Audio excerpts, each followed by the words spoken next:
Welcome to Environmental Law Explored, a podcast series, the podcast of the American Bar Association section of Environment, Energy, and Resources. CIEL is a member organization whose mission is to foster the success of a diverse community of environmental, energy, and resources lawyers, advisors, law students, and decision makers, and provide a premier forum for the exchange of ideas and information. Hello, and welcome to the opening session of the 8-part podcast series on microplastics. We have a great series lined up for you that's going to walk through sort of the basics and fundamentals of what microplastics are, where they are in the environment, how they're regulated, and what we can expect from them in the future. In our first session today, we're very pleased to have as our guest speaker, Mr. Carroll Muffett, who is the president and CEO for the Center for International Environmental Law. He's going to help us lay out the foundation of what microplastics are and what we need to know about them before we listen to the next 7 episodes. Carroll, please introduce yourself to the listeners. Thanks so much for having me. I'm excited to be able to join. As you said, I'm Carroll Muffett. I'm the president and CEO of the Center for International Environmental Law, a nonprofit that uses the power of law to protect the environment, promote human rights, and ensure a just and sustainable society. I've been the president of CIEL for the last decade, and CIEL's been doing its work for more than 30 years. Well, welcome. This is a podcast on microplastics, and microplastics is something that we hear about, all the time now in the news, and particularly if you're someone who follows environmental issues, but it means different things to different people. So we like to start by asking you, when I say microplastics, you think of what? Yeah, I think there is an answer that starts with microplastics themselves. And the best way to think of microplastics is that they are a pervasive pollutant that we are encountering in the oceans, in fresh water, in the ambient air, and increasingly in human bodies.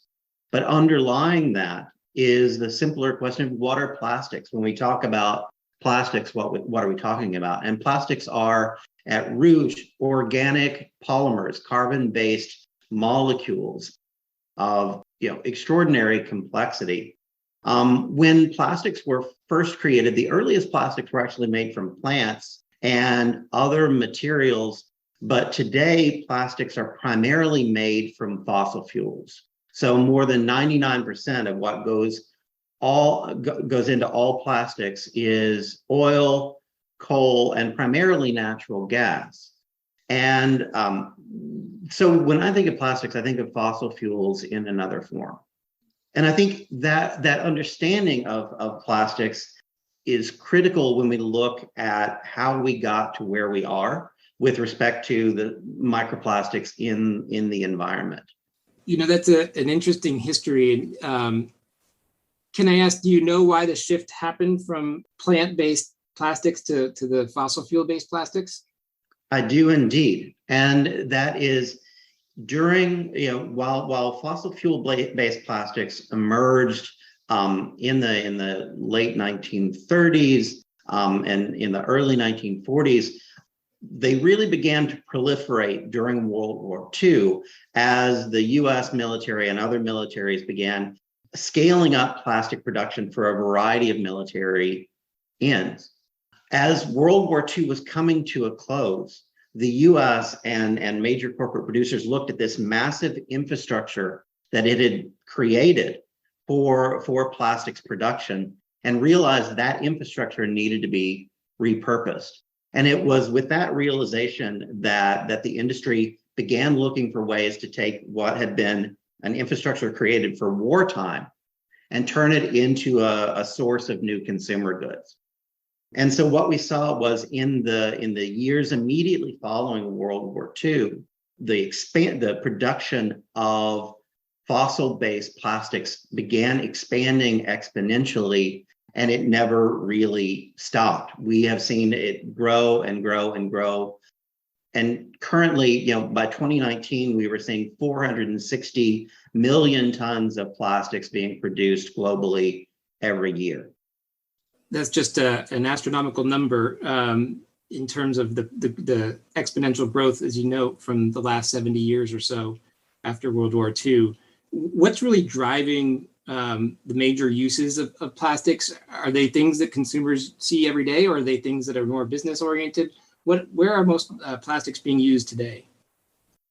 90% of the 90 to 95% of all the plastics ever made are just a handful of polymers, and people will recognize the names: polyethylene, polystyrene, polypropylene. Just 8 polymers, 8 resins account for around 95% of all plastic produced.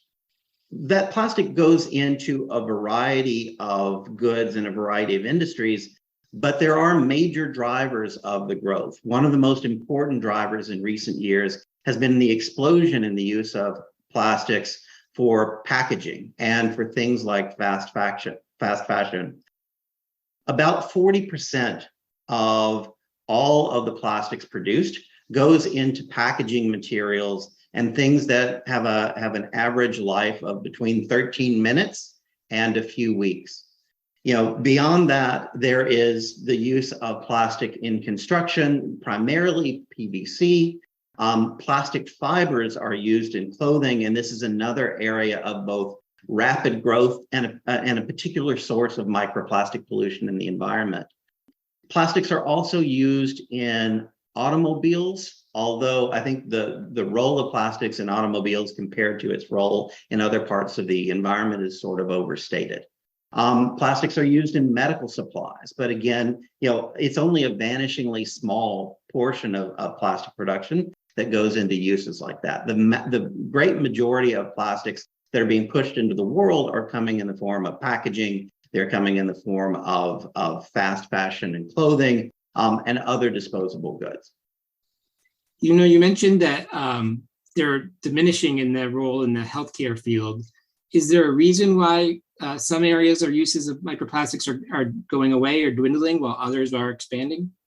Yeah, I think it is. It's not that plastics, well, to be clear, plastics aren't necessarily diminishing in the healthcare field. It's just that it is a very, very small portion of the plastics that are being made, a fraction of a fraction. Although the healthcare industry is looking increasingly carefully at plastics, because while plastics can be useful in medical devices, they can also carry with them toxins that can leach out of the plastics.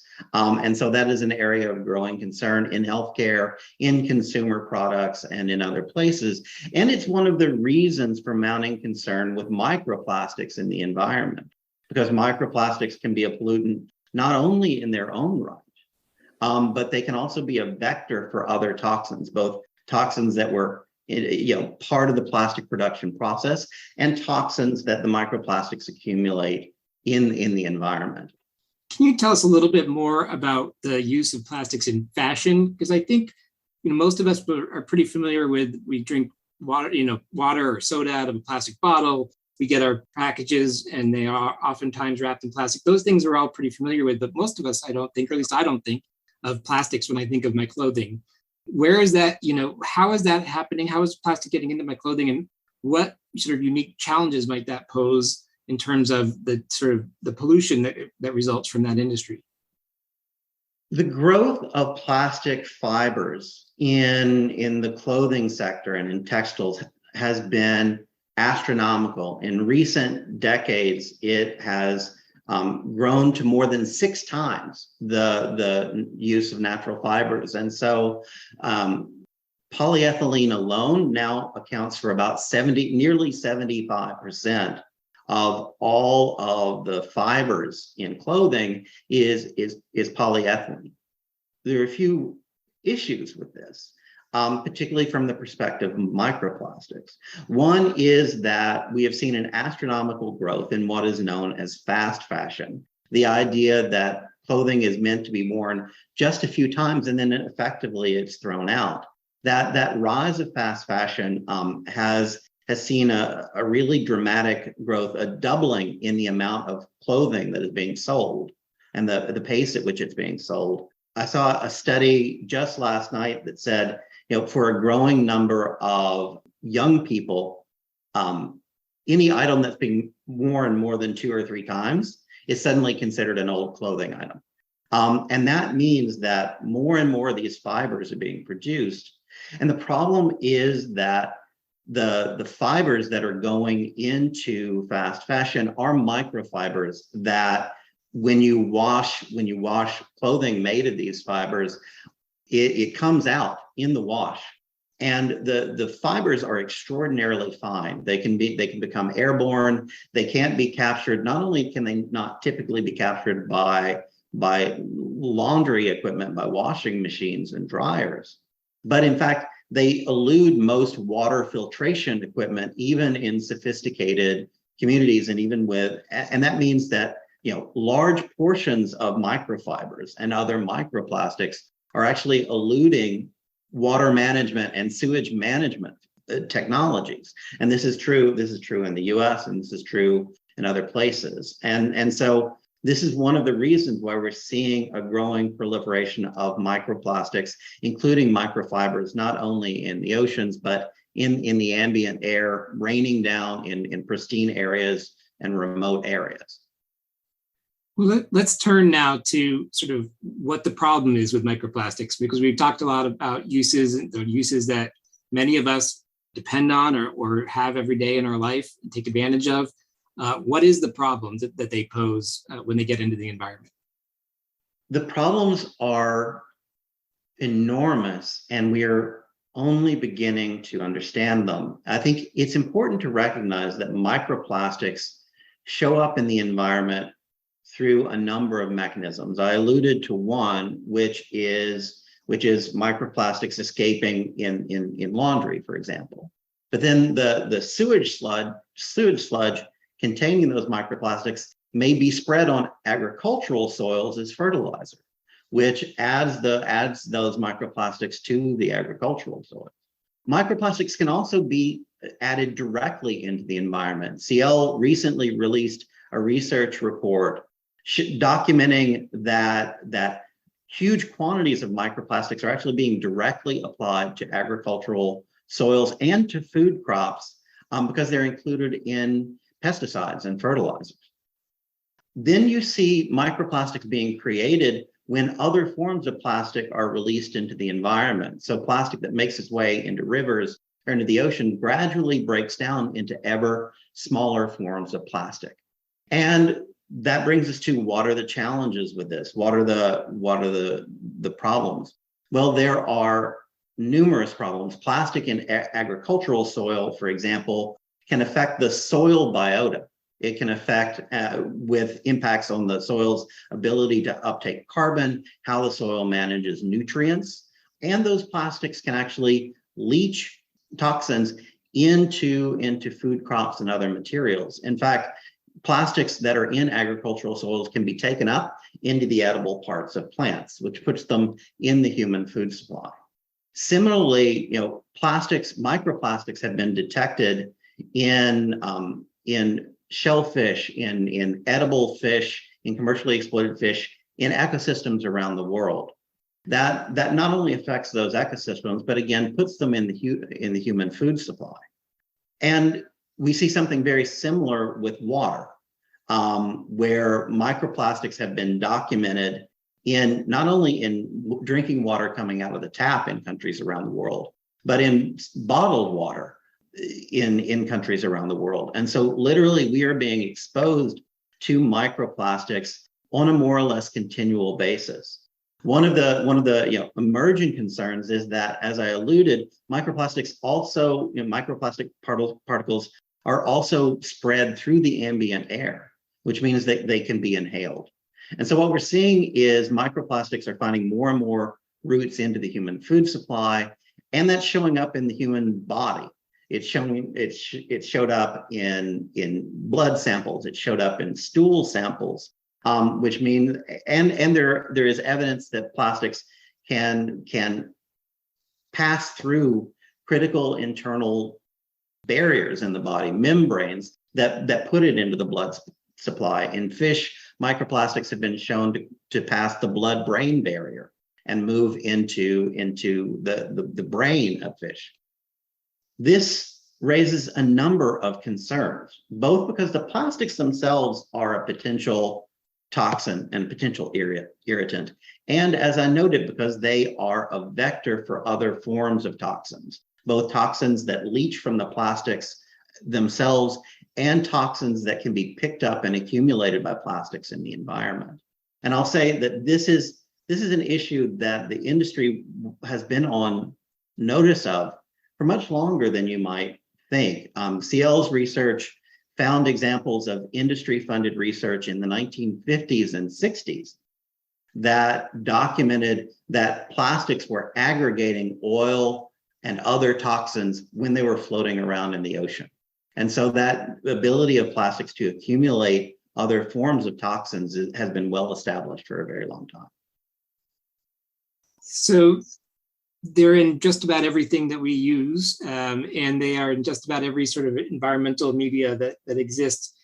What do we do about the microplastics? Is this something that it's a matter of recycling and we got to do a better job recycling, or is it reducing the use of? What is the solution, or what is the thing that a listener could do today that would make a difference in terms of microplastics in its proliferation in the environment? Yeah, I mean, I think the very first thing to consider with respect to addressing the problem of the microplastics is, why are we producing so many plastics, and how is that production growing? I mentioned that by 2019, the world was producing 460 million tons of plastics every year. Projections are that on our current pace, that's going to rise to 1 billion tons by 2050 and 1.3 billion tons by 2060.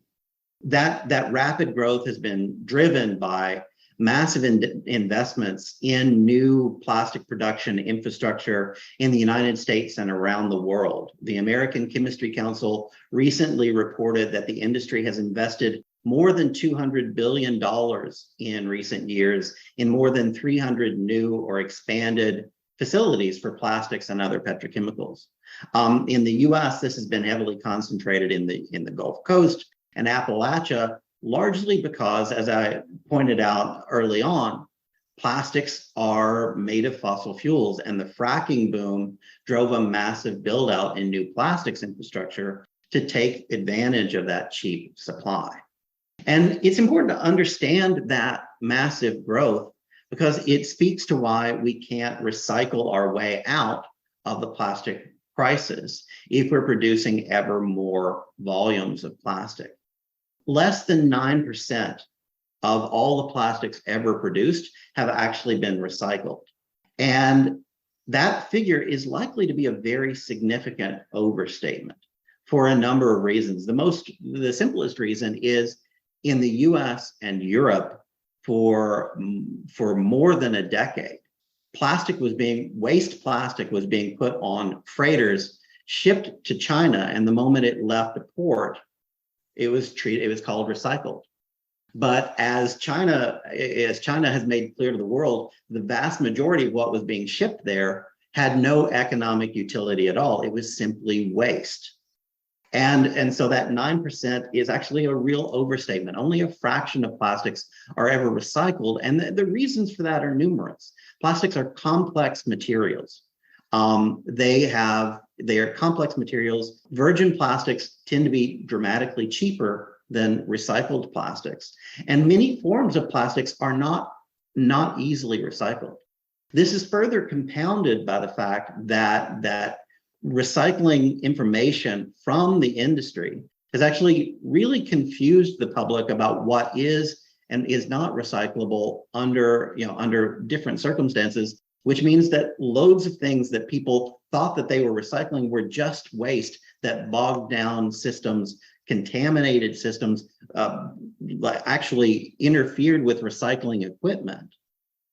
And so we are a long way from being able to recycle our way out of this problem. This is particularly true with respect to microplastics, where recycling is not going to help in situations where we're actually directly spraying microplastics into the human environment and food supply. What has changed to get to the point where we're now hearing about microplastics so much more than we ever did before? What's the economic or the political or the societal sort of change that's happened to get us to where we are today? Yeah, I think there have been some fundamental changes. Concerns about plastics, it's important to recognize, are not new. People have expressed concerns about plastic and plastic waste for a very long time. But it's important to recognize that plastic pollution has the odd benefit of being visible and visceral. People can see it, people can touch it, people can experience it, and recognize it as pollution. With microplastics, the awareness of microplastics came much more slowly. But it began to really accelerate with the recognition that there are more than 57 trillion particles of microplastics just at the ocean's surface. And when people began to understand that, that microplastics are showing up in food supply, that they're showing up in water, it became a source of growing concern. And I think this is really one of the forces that is changing the economic context for producers of plastics, resins, and plastic products. I mentioned the massive build out that the industry has launched in recent years.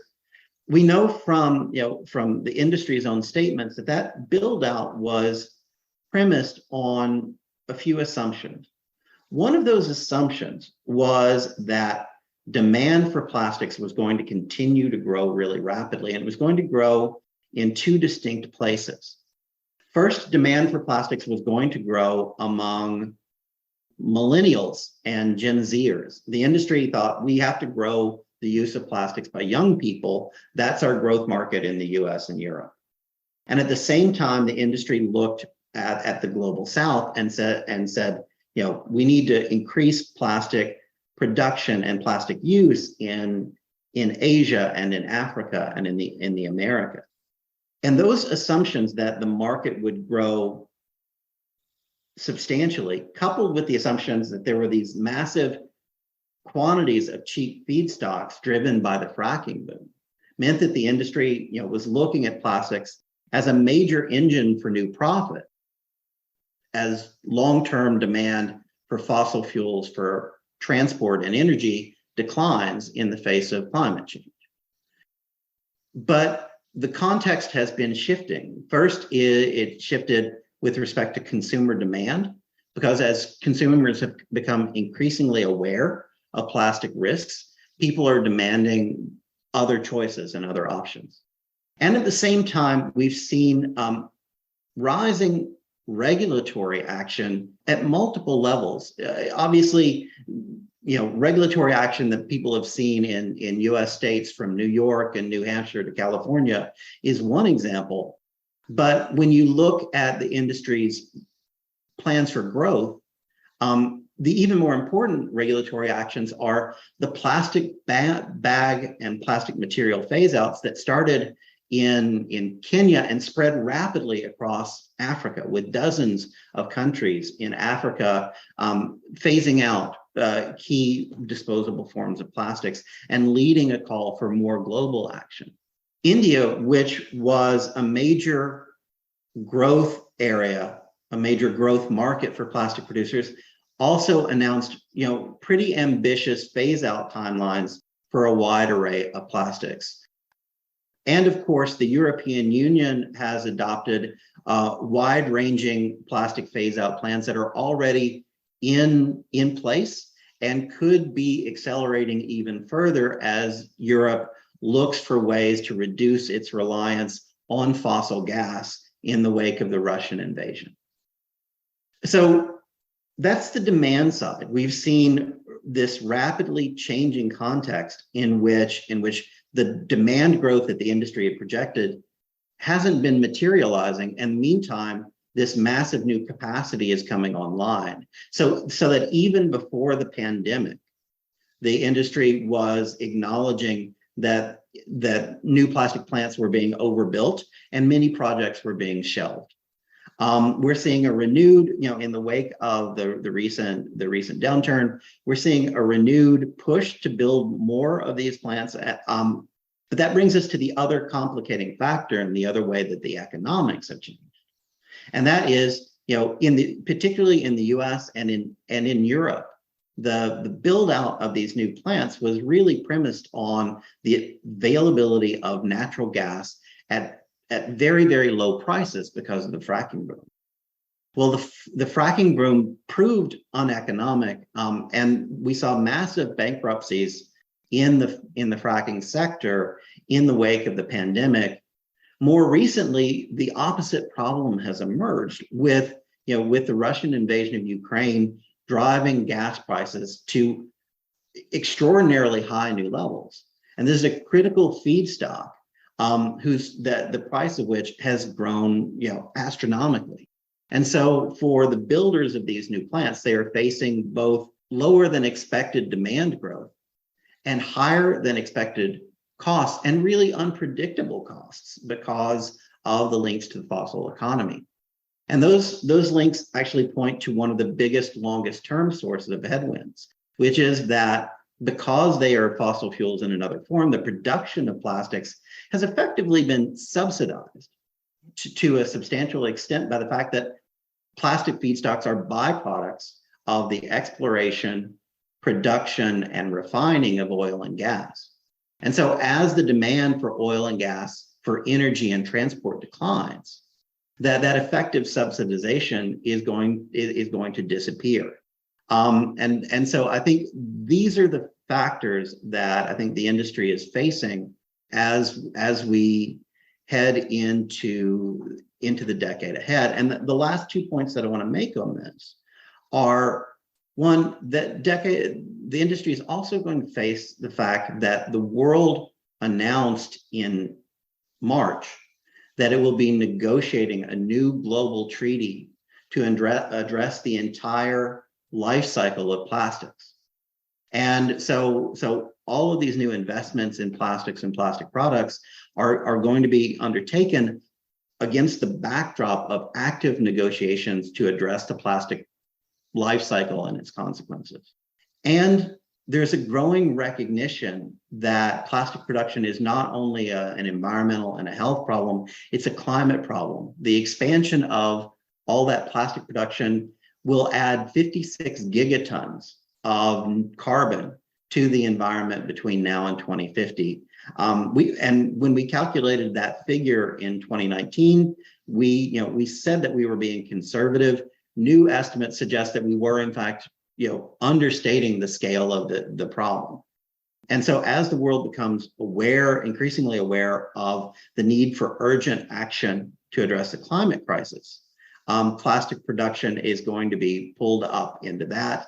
And I think the latest example of that is the announcement by the Attorney General of the state of California earlier this year that he will be investigating plastic producers for potentially deceiving the public and investors about the long-term impacts of plastics.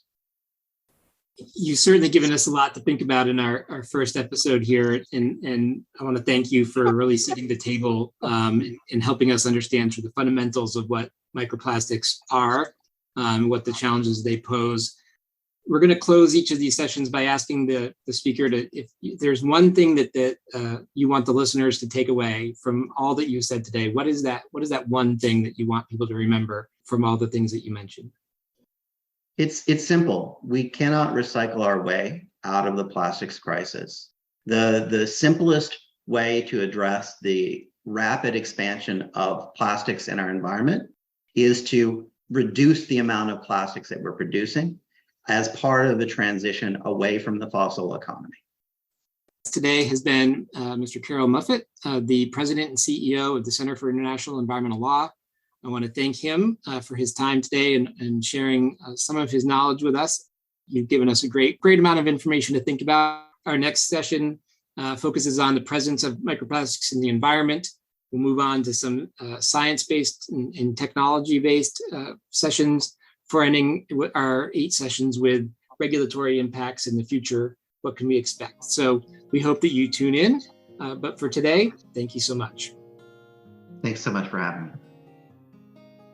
We hope you enjoyed today's episode. To learn more about our section, please visit our website at www.americanbar.org/environ. Please check where you found us for future episodes. Thank you for listening.